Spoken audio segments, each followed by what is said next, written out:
Mike Torson. I'm from Omaha, Nebraska, and I was part of Chicken Wing Apocalypse as the person who wrote/dreamt it. How'd you come up with the idea of the film? It sounds like a dream. What was that like? And this was almost 10 years ago at this point. It was essentially, I had just, I don't know, it was almost like a fever dream in a way. It was one of those vivid dreams that you're having that you wake up and, you don't even know if it's real or not. And I have a friend who is also in filmmaking, and he, him and I have done a couple projects together in the past, and I emailed him that dream, and I said, you were in it, another friend of ours was in it, and here it was, like, the world is ending, the sun is crashing into the earth, Earth is crashing into the sun, I should say, and,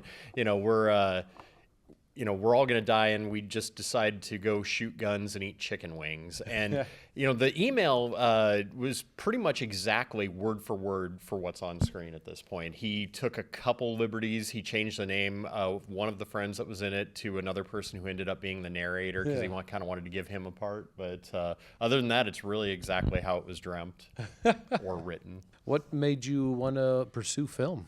Well, for me, it's always kind of been more of a side project sort of thing. I did major in broadcasting, so I've always enjoyed, being involved in different things like that. When we were in college, I would kind of help out a little bit here and there with a public access program that was produced in Omaha, do a little bit of acting in that. And, after being in broadcasting, I actually worked in the arena setting, doing like game day production, things like that for a number of years, and got out of it, just ended up with a 9-to-5 insurance job. So there's still that creative itch in a lot of ways. And, I'm not as much the editor or anything like that.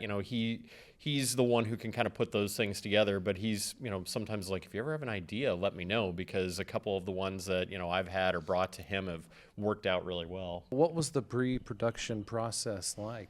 Well, as I mentioned, it was really about a 10-year sort of thing, and it was kind of something that we both just sat on. And I remember him saying, someday we're going to make a short out of this. And like, okay, whatever, when do you have time? There's other projects that end up happening in the meantime. And then, kind of out of the blue, he just said, over the last year, he's like, I think it's time. He's like, one of our friends who lives down in Austin, Texas, she's an artist down there. And so without her, I don't know that it would have necessarily been possible. Yeah. Amber is her name. She's in the credits, Amber Bambler. Oh. And she drew everything. And then Mike took that artwork and kind of, added computer, graphics and things like that along to it. So that made it easy and feasible to do it. And then that kind of became the finished product. So you were mainly more in the writing aspect of it and the coming up with the idea. But how involved were you able to be when it was in the animation process like that? He was bouncing ideas off me just very, a little bit, saying like, hey, this is your story. I don't necessarily want to do anything to like, ruin your idea of it. But for the most part,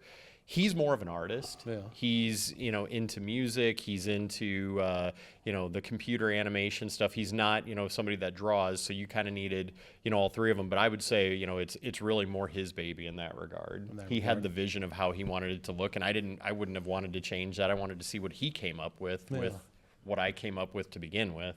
What kind of interests you about the horror genre?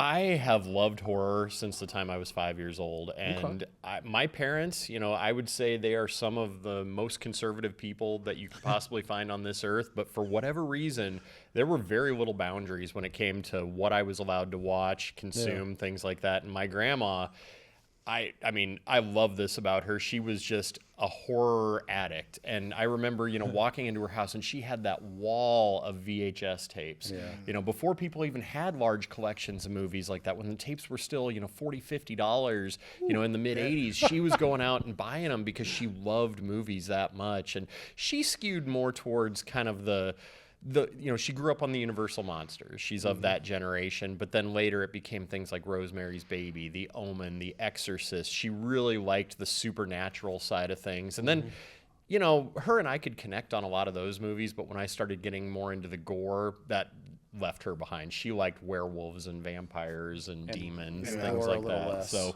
that's...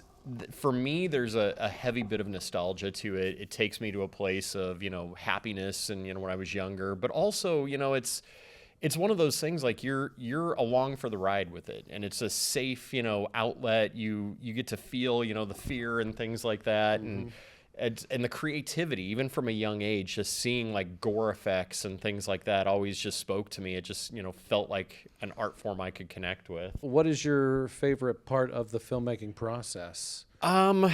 When it's done and you get to show it to people, I would honestly say is the best part. But I mean, honestly too, like coming up with an idea and then working collaboratively with people and seeing what they want to do with it, and knowing that no matter what the project looks like, there's a team that's doing it. And typically, not one person isn't doing everything themselves. Maybe on some animation project, but if you've got voice actors, if you've got somebody who's doing the editing, somebody who's whatever part of it, you're part of a team at that point. So that's pretty cool. So what made you decide to take this dream and turn it into a film? Was that mainly Mike, your friend Mike, pushing you?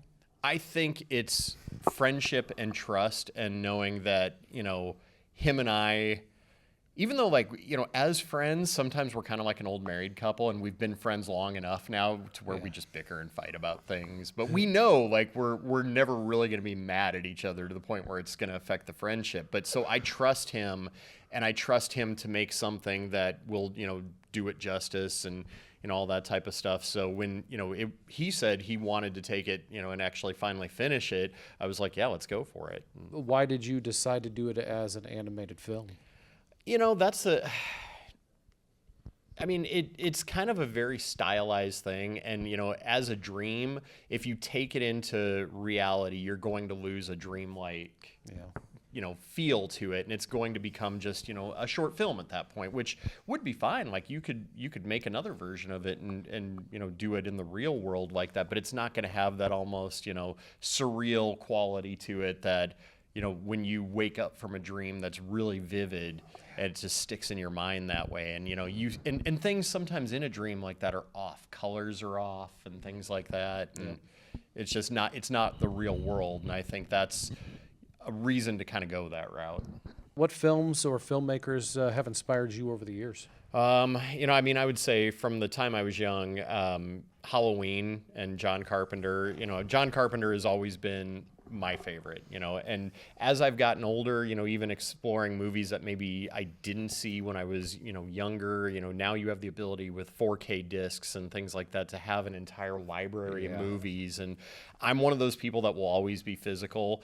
And, I've gone in and bought, all of the Escape from New York and, The Thing and like movies like that maybe you'd catch on HBO, but it was in, bad quality. It's 4:3. And now you're actually seeing the framing of it and what he was actually trying to accomplish, and just the beauty of the shots and things like that. And like somebody like, John Carpenter was at his best when he was working with like Dean Cundy and like having that scope and the way he, framed, films and things like that. So I would say that, Nightmare on Elm Street, a lot of Wes Craven's catalog is, very much right up there as well. Things that, stuck with me. Poltergeist was absolutely one of those movies that made me never want to be in my own bed. So many times. My parents were showing me that at like 4 years old, and I remember like crawling in bed with them because I thought something was going to come out of the closet, or the clown was going to come from under the bed. Oh yeah, all of that type of stuff. So I would say I'm at my best with the 70s through early 90s movies, but there's some good movies I like now as well from modern day. Any filmmakers out there that are just getting started or thinking about getting started, do you have any advice for them? Find your group, and I think in this day and age especially, there's a lot more outlets for it in any mid to larger size city. There's more people doing more things. I think, equipment has made that possible, the affordability of it, the ease of use. You're not doing it the way you were, 25 years ago. When I was in school, when we were first editing, everything was kind of tape to tape and stuff like that. And we did that. Yeah, that was, 1999, I think, was the first year I took a class like that. And it was on, and like they were saying, well, next year we're getting this digital editing system. So, it's good that you might need to know this because you might work at a TV station that's still going to do this.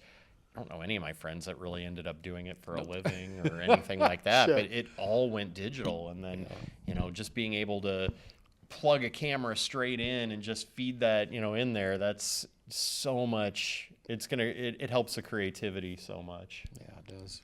How did you then hear about Halloweenapalooza, and why did you decide to submit?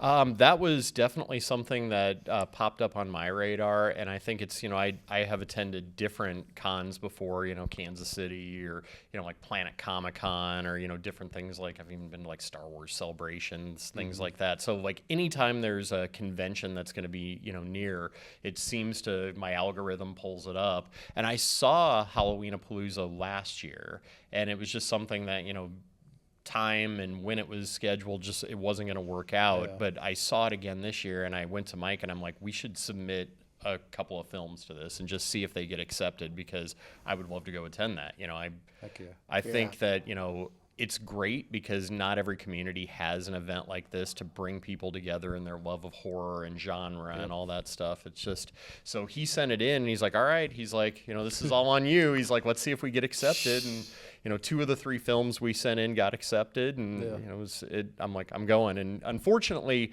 he can't be here because he should be absolutely the main voice speaking about, especially Chicken Wing Apocalypse. But him and I, it was a little more collaborative when we did Great Monsters Walk These Halls. But yeah. Is there a way for people to either check out your work or get a hold of you and kind of see what you're up to? So I would say, especially for that film in particular, Mike is still wanting to put it into a few more festivals. And there are a few that say that if there's like a YouTube, link to it or anything like that, that it may not be eligible. So that one, usually at about the 1.5 to maybe 2 year mark, then, he'll just put it on YouTube or something along those lines, but not as of yet. You can kind of check out a lot of his other films, and he's Shoot to Fill. On all the social media platforms. YouTube, he has his own page, and our other film, Great Monsters Walk These Halls, is out there. This is probably the last time that it's going to run, so it was nice to have that experience one more time with it. Well, thank you so much for joining us and talking to us. Thank you. Yeah, I appreciate it. Yeah, and I hope you have a great rest of Halloweenapalooza. Thank you.